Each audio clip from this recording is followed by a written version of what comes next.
রহমতুল্লাহ। শুভ নববর্ষ।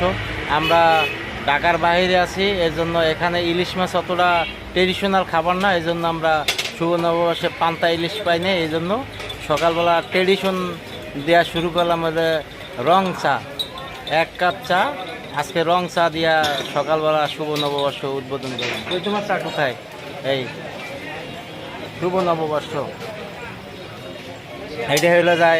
এই 1 কাপ চাই হয়েছে আজকে আমাদের কাছে পান্তা ইলিশ, সরিষা ইলিশ, তারপরে পোড়া মরিচ আর পান্তা ভাত।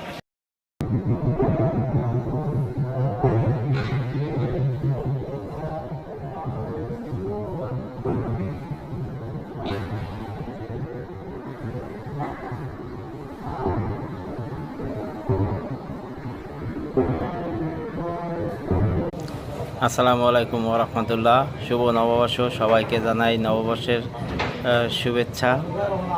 আজকে যে যেখানে আছেন সবাই পান্তা ইলিশ ট্রাই করতে পারছেন। আমি যেখানে আছি, আমি আছি বাংলাদেশের একবার বর্ডার সাইডে, ময়মনসিংহ বর্ডারে আছি, ঠিক আছে। এখানে পাহাড় আর পর্বত আছে, ঠিক আছে। এখানে ইলিশ হলো যা দুষ্প্রাপ্য, ঠিক আছে। এখানে ইলিশের কোনো ব্যবস্থা করা যায় না, তাই আজকে পান্তা ইলিশ খেতে পারি নাই। অনেক বছর পরে আজকে পান্তা ইলিশ সারা নববর্ষ উদযাপিত হচ্ছে। সবাই যে যেখানে আছেন সেখানে পান্তা ইলিশ খাই, আমার নাম নিয়ে খাইয়েন, ঠিক আছে, তাইলে আমার খাওয়া হয়ে যাবে। আজকে সকালবেলা পান্তা ইলিশ না পাইয়া 1 কাপ রং চা দিয়া বর্ষবরণ করলাম। সবাইকে